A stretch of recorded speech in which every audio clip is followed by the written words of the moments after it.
नमस्कार। आप देख रहे हैं हमारा खास कार्यक्रम शख्सियत और मैं हर्ष हसीन और मेरे साथ हैं डॉक्टर बुद्ध सिंह जी, जो कि किसी परिचय के मोहताज नहीं हैं। मैं नया गांव मुजफ्फरनगर ज़िले के अंदर बैठा हूं और ये मेरे साथ डॉक्टर साहब हैं बुद्ध सिंह जी।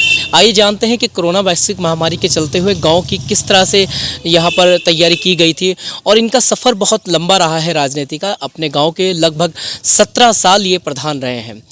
17 साल का बहुत बड़ा एक वक्त होता है। गांव की क्या क्या समस्या हैं उनसे भी आपको रूबरू कराएंगे। सबसे पहले जान लेते हैं डॉक्टर बुद्ध सिंह जी से कि वैश्विक महामारी में किस तरह तैयारी की गई थी, खासकर बचाव के लिए क्या क्या यहाँ के इंतजामात किए गए थे। आपका बहुत बहुत धन्यवाद हमारे चैनल में। डॉक्टर साहब, मेरा पहला सवाल यही है कि वैश्विक महामारी ने पूरी दुनिया के अंदर त्राही त्राही कर दिया था, लेकिन गाँव की अगर बात देखें, यहाँ का एटमॉस्फेयर दिख रहा है कि यहाँ पर किस तरह तैयारी की गई थी सरकार की तरफ से, प्रशासनिक टीम की तरफ से और गाँव की तरफ के जी। गांव में सरकारी सहायता काफ़ी मिली और अधिकारी लोग यहाँ पर बार बार आते रहे। उन्होंने जो इस बीमारी से बचाव के मतलब उपाय थे वो लोगों को बतलाए और लोगों ने उन बातों का पूरी तरह पालन किया। मुंह पर उन लोगों मास्क भी लगाया और दूरी भी बनाए रखी। हालांकि हम लोग किसान हैं, किसान को कई कई आदमी को ज़रूरत पड़ती है खेती का काम चलाने के लिए, परंतु उसमें जो भी किसान मज़दूरों को लेकर जाता था उनके कम से कम 1 गज दूरी और मुंह पर मास्क हर किसी का होता था। इस तरह से हमारा गांव पूरी तरह सुरक्षित रहा और कोई भी यहाँ पर केस जो कोरोना से पीड़ित नहीं हुआ। यहाँ पर नहीं हो पाया, किस तरह कोई परेशानी नहीं हो पाई? कोई परेशानी नहीं हुई। अच्छा, एक बहुत बड़ी बात है कि गांव के अंदर शिक्षा का बहुत बड़ा अभाव रहता है, तो यहाँ कोई प्राइवेट मतलब फ़िलहाल उच्च शिक्षा के लिए कोई सरकार की तरफ से स्कूल नहीं है। अब से कोई 40 साल पहले यहाँ पर शिक्षा का नाम निशान नहीं था। जिस सन 1973 में प्रधान बना, उस वक्त मैंने और ये हमारे मास्टर जी बैठे हैं, शिक्षा विभाग में एक वे थे BSA साहब, ब्राह्मण थे। उन बेचारों ने हम लोगों के लिए बहुत काफ़ी हमारी मदद की और हम पर बहुत बड़ा एहसान किया और 2 प्राइमरी स्कूल उन्होंने अपने द्वारा यहाँ पर स्थापित किए। अब आ गया थोड़ी सी मिडिल का सवाल।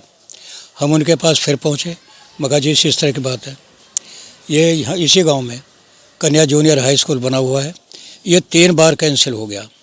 जो शक्तिशाली लोग थे वो इसको ले भागे। अच्छा, गवर्नमेंट हमारी एक बात भी करती है कि महिला सशक्तिकरण और ख़ासकर बेटी पढ़ाओ बढ़ाओ का नारा भी दिया जाता है, लेकिन उसके बावजूद भी 2020 ख़त्म हो चुका है, जिस साल के अंदर ये सब सारी बीमारियां आई हैं, 2021 के अंदर हम लोग प्रवेश कर चुके हैं। तो क्या बच्चों के लिए, ख़ासकर बालिकाओं के लिए अच्छी शिक्षा गवर्नमेंट को देनी चाहिए थी? बिल्कुल देनी चाहिए थी, पर ऐसा कुछ नहीं है। जो भी बच्चे हैं यहाँ छोटे छोटे, वैसे बच्चों में एक दूसरे को देख करके हिरस लग गई और वे स्कूलों में पढ़ने जा रहे हैं, परंतु उच्च शिक्षा का अभी यहाँ से अभाव है। अच्छा, आपने अपनी शिक्षा कहाँ से पूरी की है?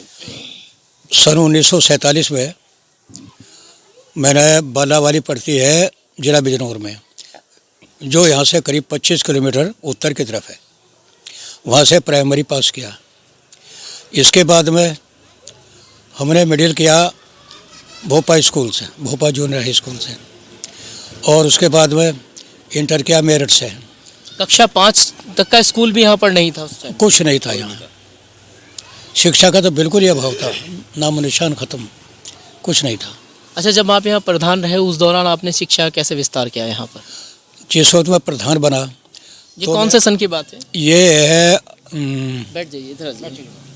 सन 1900 ये जो बना था, ये प्राइमरी स्कूल सन 1999 बना था। कितने में? ये मिडिल 99 बना, ठीक है। अच्छा, और ये बना है जी 89 में, 2 प्राइमरी स्कूल जो बने। दो के एक 30 साल हो गए और एक 20 साल के करीब हो चुके। ये शुरुआती है शिक्षा की। अच्छा, उसके बाद कोई हाई स्कूल की तैयारी की गई थी गांव के ऊपर? हाई स्कूल के लिए कई बार ऊपर नेताओं से मिले, आश्वासन दिया, परंतु आश्वासन जो था वो पूरा नहीं कर सके। अच्छा डॉक्टर साहब, आपका राजनीति का सफ़र बहुत लंबा रहा है और आपने हर राजनीति के बदलते रुख को भी देखा है। आपने बताया कि ये जो गांव है बड़ी शालीनता का है। यहाँ पर आप हर इंसान से मिलेंगे तो बहुत प्यार से बात करेगा और आपकी बहुत इज्जत अवभगत करेगा। जैसे हमारे साथ उदय सिंह पुंडीर जी, जो कि खानपुर विधानसभा से यहाँ आपके पास पहुँचे हैं। मैं ये जानना चाहता हूँ कि जैसे गाँव के अंदर कोई स्कूल अभी तक भी नहीं है, यहाँ पर जो आज 2021 चल रहा है और बार बार शिक्षा के ऊपर बात की जा रही है, तो क्या आपने इस दौरान भी किसी पे गुहार लगाई कि यहाँ पर स्कूल होना चाहिए, जैसे मास्टर जी हैं आपके छोटे भाई? ऐसा है, यहाँ से सरकारी विभाग से ही अभी ऐसे साहब आए थे, उनके सामने बात रखी। उन्होंने कहा भाई जगह कम है, यहाँ पर जो कन्या जूनियर हाई स्कूल बना हुआ है, तो ग्राम पंचायत की कोई जगह नहीं है ऐसी जो मतलब? ग्राम पंचायत की जगह है, परंतु उस पर गौर नहीं दी जा रही। वे कहते हैं कि 6 बीघा ज़मीन चाहिए। 6 बीघा ज़मीन है नहीं एक जगह। अच्छा, गांव वाला कोई ऐसा भी नहीं है कि जो किसी के आसपास थोड़ी बहुत ज़मीन इस तरह की हो जो कि स्कूल में वहाँ पर उसको ग्राम सभा से अलग कर दी जाए और वो स्कूल को दे दी जाए? ये अच्छा, मुजफ्फरनगर से बने थे, मैंने बिजनौर से भी शायद। रास्ते के किनारे पर 6 बीघे ज़मीन मैंने देनी तय कर ली थी। सिर्फ स्कूल को मतलब बैनामा नहीं हो सका, वो कैंसिल हो गया। बैनामा नहीं हो पाया। हाँ जी। तो शिक्षा का भाव। अच्छा, एक बात बताइए, जैसे बरसात आ जाएगी, अभी बारिशें हो रही हैं, तो गांव के अंदर सड़कों का जैसे इंतजामात माकूल होना चाहिए, वो है फिलहाल या नहीं है? ऐसा है, जब बाढ़ आती है तो जो फ्लड महकमा है वो काफ़ी भागदौड़ करता है। यहाँ किस्तियाँ भेजे है और उस टाइम पर ज़्यादा इतना फ्लडेड हो जाता है ये पूरा एरिया कि पशुओं को यहाँ से निकाल करके, यहाँ से 5 किलोमीटर के करीब खुला पड़ता है ऊंचा, वहाँ पर पशुओं को लेकर चले जा और लोग जो है अपने मकानों पर चढ़ जा। अच्छा, वर्तमान जो प्रधान है क्या वो ग्रास रूट पे काम कर रहे हैं? बहुत अच्छा काम कर रहा है। पूरे गांव जितने भी हैं, ये 5 गांव है उसके, उसमें कोई गली उसने ऐसे नहीं छोड़ी जिसमें कि RCC नहीं लगवा दी है। प्रधान बहुत अच्छा आदमी है और बहुत अच्छा काम। अच्छा, निकासी का क्या प्रावधान है? पानी तो अपने आप निकल। यहाँ पर बैराज जो है, इस बैराज के वजह से हम लोग परेशान हैं। जिस वक्त उसके किवाड़ बंद कर दिए जाते हैं तो ये एरिया कई रोज तक फ्लडेड रहता अच्छा, है। पानी चढ़ जाता है ऊपर हाँ। तक। अच्छा, इससे पहले जब ये बैराज नहीं बना था 24 घंटे में बाढ़ आवती और साफ हो जाता जंगल पूरा। मक्का की फसल होती थी, बाजरे की फसल होती थी, उड़द की फसल होती थी, अब नहीं। पानी की वजह से ही पानी की वजह से वो बंद हो जाता है बैराज हाँ को, इस जी, वजह हाँ से पानी चढ़ जाता है गाँव में। कई रोज 10-10, 15 दिन तक ये इलाका डूबा पड़ा है। अच्छा, खेती का कैसा यहाँ पर, किस तरह की? यहाँ पर सिर्फ एक खेती होती है गन्ने की, अच्छा। और दूसरी खेती कोई नहीं होती। अच्छा, यहाँ के जो बच्चे, मान लीजिए हाई स्कूल किसी को पढ़ना है, किसी को इंटर में जाना है, तो उसके लिए क्या, कहाँ जाते हैं लोग? ऐसा है, बाहर भेजते हैं, खर्चा बढ़ता है। अब मेरी 3 लड़कियों ने MA किया है, भाई साथ रहा, और एक ने तो हरिद्वार से किया है, एक ने मेरठ से किया था। इस तरह से ही बहुत परेशानी के साथ में उन्हें MA करवाया। एक लड़की जो है उसकी पिछले साल शादी हुई, तीसरे साल, उसने MCOM करा था। अच्छा, इस गांव की जो पूरी संख्या है वो कितनी है यहाँ इस गांव की? इस वक्त इस गांव की संख्या 600 के लगभग है। 600 के जी हाँ। और लेकिन हाई स्कूल अभी या कुछ नहीं। अच्छा, इसमें यंग कितने होंगे बच्चे जो जवान हैं?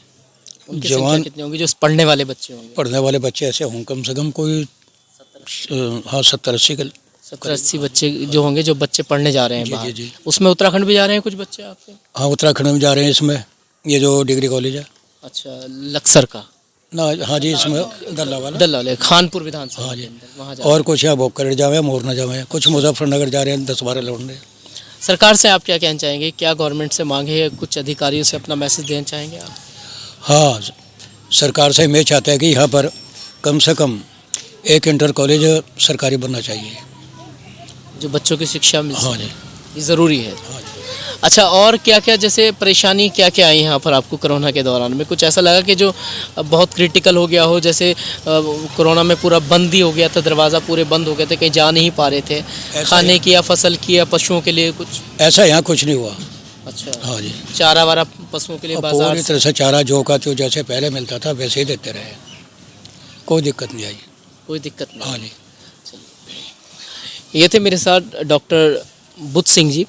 और ज़िला मुजफ्फरनगर का एक गांव है और जो उत्तराखंड बॉर्डर से लगा हुआ गांव है। इस गांव की अगर हमने जैसे रूपरेखा उन्होंने बताई कि जो शिक्षा का स्तर सन 1947 की बात बताया, जब पढ़ने के लिए जाना पड़ता था तो लगभग 15-15 किलोमीटर दूर जाकर कक्षा 5 तक का स्कूल भी नहीं मिलता था। और आज भी देख लीजिए 2021 के बाद यहाँ इतनी प्रगति देश के अंदर होने के बावजूद भी इस गाँव के अंदर कोई हाई स्कूल नहीं है। इसलिए डॉक्टर बुद्ध सिंह की मांग है कि बच्चों के सर्वांगीण विकास और उनके उज्ज्वल भविष्य के लिए यहाँ पर कोई शिक्षा के माकूल इंतजामात किए जाएं तो तभी जाकर हमारा देश आगे बढ़ेगा। आप देख रहे हैं हमारा खास कार्यक्रम शख्सियत और मैं हर्ष हसीन, मुजफ्फरनगर, निर्मित सिंह नेगी के साथ। धन्यवाद।